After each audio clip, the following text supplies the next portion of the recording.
मेरी मालकिन की उम्र 30 साल थी, लेकिन वह दिखने में बहुत ही खूबसूरत थी। देखकर ऐसा लगता था जैसे वो अभी 25 साल की हो, क्योंकि खूबसूरती के कारण वह हमेशा एक जवान लड़की की तरह दिखती थी।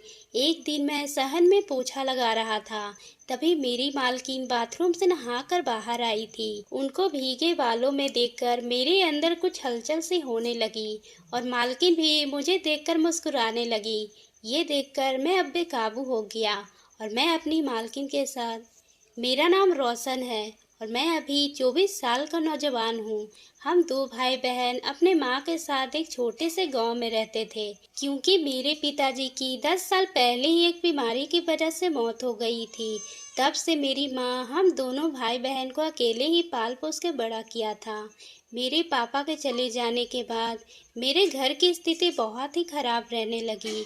इसी वजह से मेरी माँ दूसरे के घरों में काम करने लगी थी, लेकिन गरीबी के कारण मैं ज़्यादा पढ़ाई नहीं कर पाया था।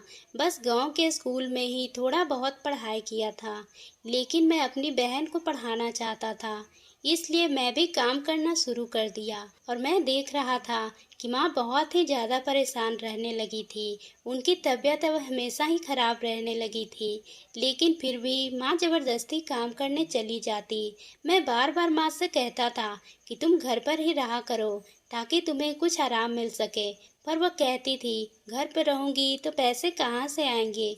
माँ की बात सुनकर मुझे बहुत ही बुरा लगता था, लेकिन घर के हालात ही ऐसे थे कि मैं भी ज़्यादा जोर नहीं दे सकता था।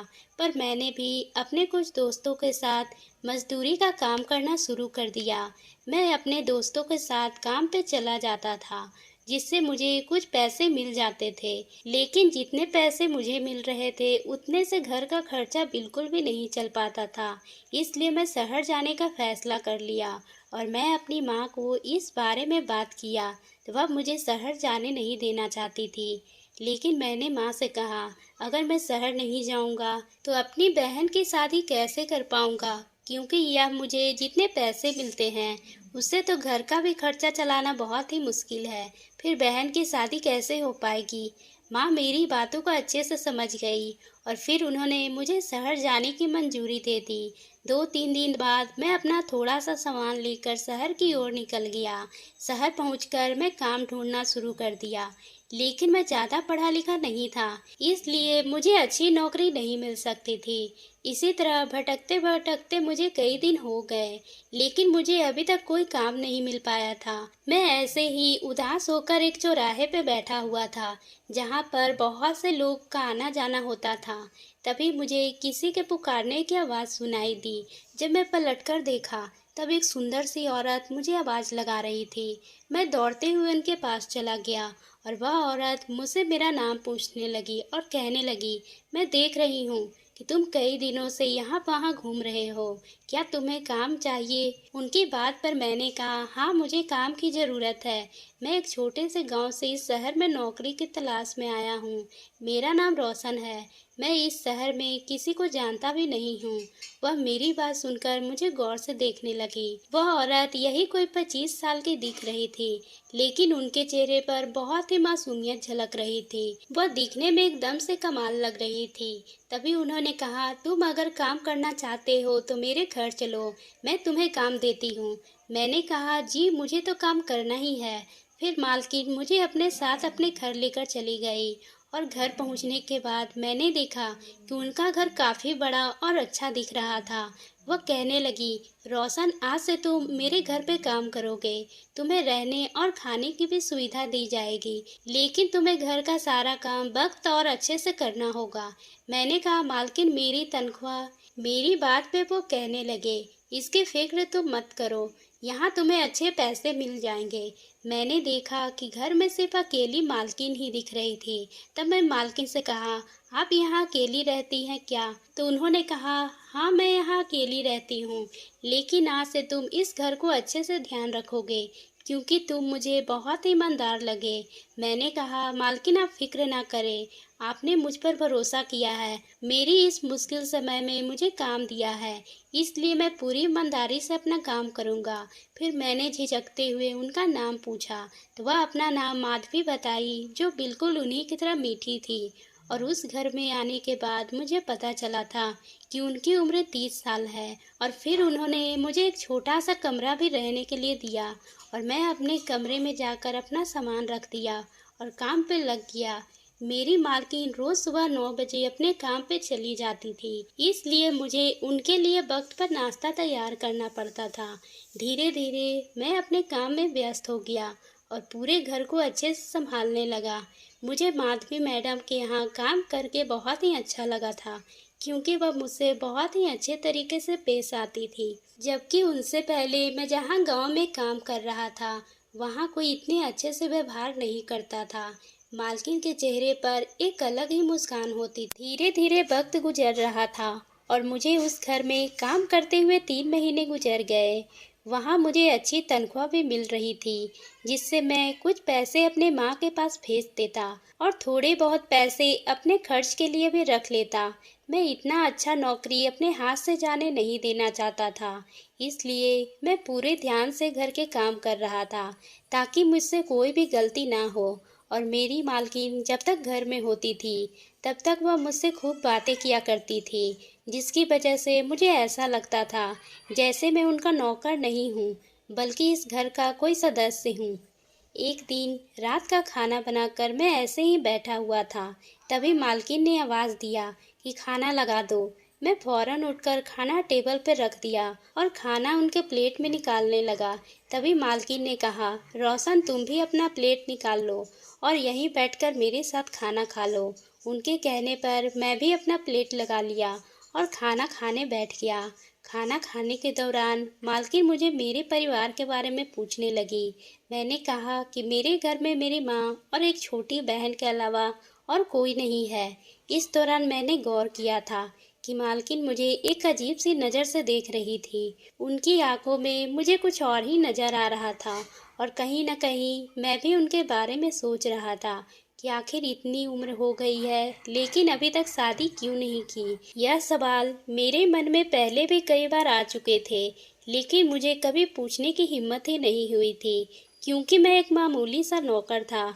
इसलिए उनके नज़दीकी मामलों में मुझे दखल देना अच्छा नहीं लगता था।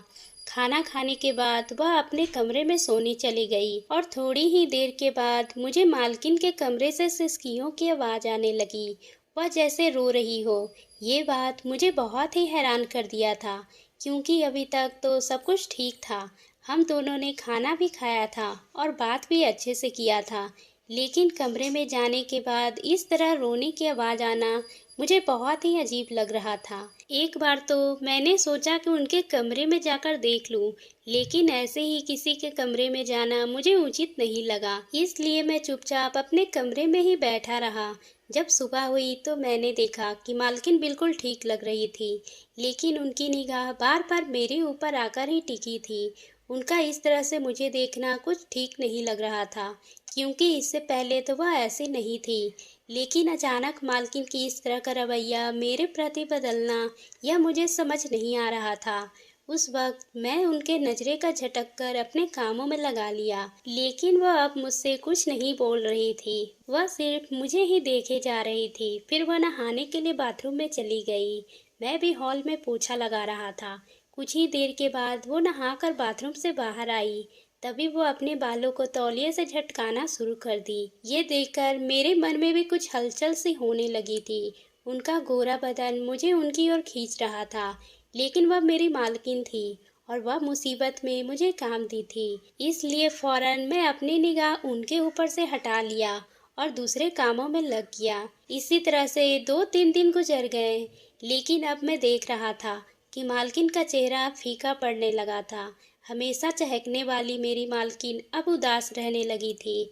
उन्हें देखकर मुझे थोड़ा अजीब लग रहा था। मैं उनके ही बारे में सोचने लगा था। जब रात हुई तो खाना खाकर मैं अपने कमरे में आ गया, लेकिन अभी भी मेरी आंखों के सामने मालकिन का उदास चेहरा दिख रहा था। तभी मालकिन के रोने की आवाज़ मुझे फिर सुनाई देने लगी। मेरा मन किया कि जाकर पूछ लूं कि बात क्या है, लेकिन फिर मेरी नौकरी जाने का भी डर था। मुझे ऐसा लगता था कहीं उन्हें मेरी किसी बात का बुरा न लग जाए तो वह मुझे नौकरी से निकाल देगी।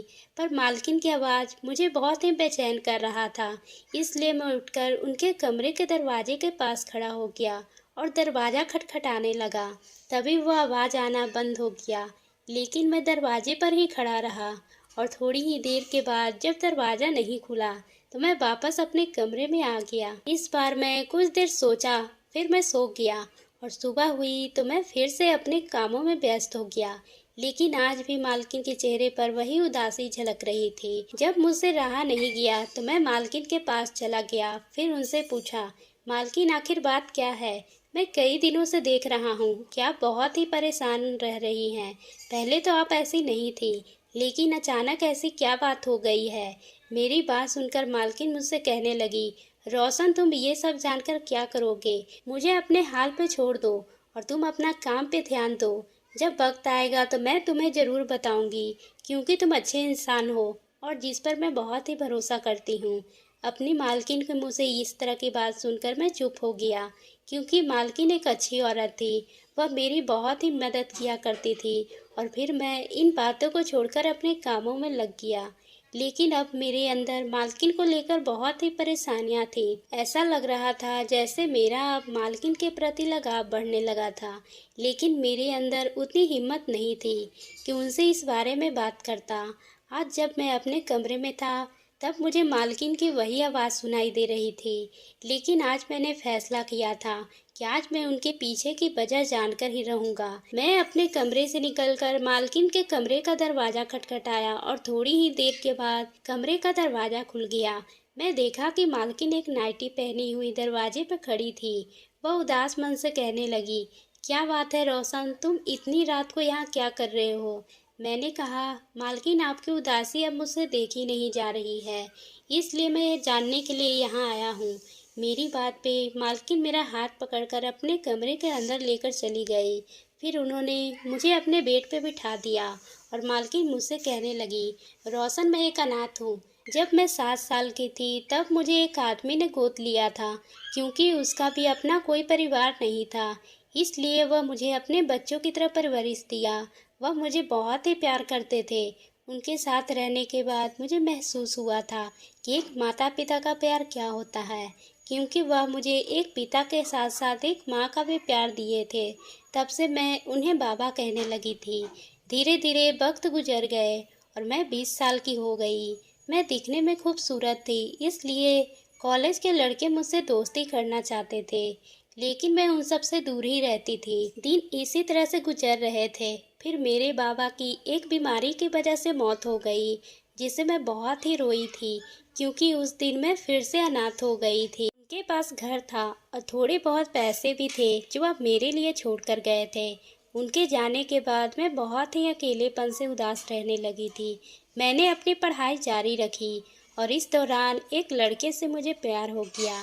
वह मुझे बड़े बड़े ख्वाब दिखाने लगा, जिससे मैं भी अपने आने वाली ज़िंदगी के लेकर बहुत ही खुश थी। कुछ ही महीनों के बाद मैं धीरज से शादी कर ली, पर वह उस शहर में अकेले पढ़ने आया था, इसलिए मैं उसके माँ बाप से नहीं मिली थी। वह एक किराए के कमरे में रहकर पढ़ाई करता था, पर मुझे उस पर पूरा भरोसा था कि वह मुझसे शादी करने के बाद वह मुझे खुश रखेगा। उसके पीछे का चेहरे को मैं नहीं समझ पाई और मैं खुशी से उसे शादी कर ली थी। तभी हमारी शादी को एक ही हफ्ता गुजरा था। एक दिन धीरज मेरे सारे गहने पैसे लेकर मुझे छोड़कर हमेशा के लिए उस शहर से चला गया। ये सदमा मेरे लिए बहुत बड़ा था, इसलिए मैं अपने कमरे से बाहर भी नहीं आती। मैं टूटकर बिखर गई थी। दिन भर अपने कमरे में बैठी रहती और रोती रहती। एक अनाथ लड़की थी और धीरज ने मुझे अकेला छोड़कर चला गया था। मुझे कुछ समझ नहीं आ रहा था, लेकिन मेरे मोहल्ले के लोग मुझे ताने देना शुरू कर दिए, क्योंकि मेरी शादी धीरज से हो चुकी थी। इसलिए मोहल्ले वालों को भी ये खबर पता थी, पर किसी ने भी मेरी भावनाओं की कदर नहीं की थी। मेरे दिल पे क्या बीत रही होगी। सभी मुझे ही कसूरवार समझ रहे थे कि जरूर लड़की में ही कोई खोट है, तभी इसे छोड़कर इसका पति चला गया। मैं एकदम से टूट चुकी थी। मुझे कुछ समझ नहीं आ रहा था कि मैं अपनी ज़िंदगी कैसे जीऊँ। मैं अपनी इसी हालत की वजह से मैं टूटती चली गई। फिर एक दिन मैंने जगह बदल दी और वहाँ से यहाँ पर आ गई। यहाँ आने के बाद मैंने एक पार्ट टाइम नौकरी ढूंढकर वहाँ काम करने लगी और अपनी आगे की पढ़ाई भी शुरू कर दी। वक्त गुजर गया और मैं अपनी काबिलियत के दम पे एक बड़ी कंपनी के ऊंचे पद पे काम करने लगी, जहाँ मैं अभी काम करती हूँ। वहाँ के कई लोग मुझसे शादी करने का प्रस्ताव भी रखे, लेकिन जब उन्हें ये मालूम होता कि मेरे पहले पति मुझे छोड़कर चला गया है, तो वह सब शादी से इनकार कर देते थे, जिसकी वजह से मुझे गहरा सदमा लगा और मैं बीमार रहने लगी और सबके सामने अपना दुख छुपाने लगी। लेकिन मेरे अंदर कितनी दुख है ये केवल मैं ही जानती थी। मेरी उम्र गुजरने लगी थी और मैं शादी करके अपना घर बसाना चाहती थी और अब वो सब पति से पाना चाहती थी। लेकिन मुझे महसूस होने लगा कि मेरी शादी अब नहीं होगी। मैं हर पल अब यही सोचने लगी। एक दिन मैं अपने काम पर यही सब बातों को लेकर परेशान थी। तभी मेरे सर में अचानक दर्द हुआ और मैं बेहोश हो गई। जब मुझे होश आया तो मैं अस्पताल में थी। डॉक्टर ने मुझे बताया कि ये टेंशन की वजह से हुआ है, इसलिए अब से आपको कोई भी परेशान करने वाली चीज़ों के बारे में नहीं सोचना, नहीं तो कोई गंभीर बात भी हो सकती है। उस दिन के बाद मैं बीती हुई बातों को याद करना ही बंद कर दी और हमेशा खुश रहने की कोशिश करने लगी और सब कुछ ठीक हो गया था। लेकिन एक दिन मुझे तलाक के पेपर ऑफिस में आए, जिससे साफ शब्दों में लिखा था कि धीरज मुझसे तलाक लेना चाहता है और वह दूसरी शादी कर रहा है। ये सुनकर मुझे धीरज से और भी नफरत होने लगी और मैं उसे अपनी ज़िंदगी से आज़ाद कर दिया। पर मुझे अपनी ज़िंदगी में अकेलापन महसूस होता है।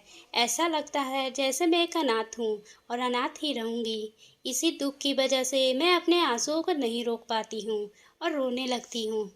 इतना सब कहते हुए मालकिन की आंखों में आंसू लगातार बह रहे थे, लेकिन उनकी बातों को सुनने के बाद मेरी आंखों से भी आंसू आ गए थे। मैं सोचने लगा कि लोग कितना स्वार्थी हैं। क्या एक अकेली औरत को जीने का कोई हक नहीं, फिर चाहे वो औरत कोई भी हो। मैंने मालकिन से कहा, मालकिन अगर आप बुरा ना माने तो मैं आपसे कुछ कहना चाहता हूँ। मालकिन मुझे हैरान नज़रों से देखने लगी और कहने लगी, अब मेरी ज़िंदगी में क्या रखा है रोशन। तभी मैंने कहा, मालकिन आप चाहो तो आपकी ज़िंदगी में मैं वह खुशी दे सकता हूँ जिसकी उम्मीद आप छोड़ चुके हैं। वह मेरी तरफ देखकर कहने लगी, आखिर तुम्हारे कहने का मतलब क्या है। मैंने कहा, मालकिन मैं आपसे प्यार करने लगा हूँ। ये बात कहने की मेरे अंदर कभी हिम्मत नहीं हुई।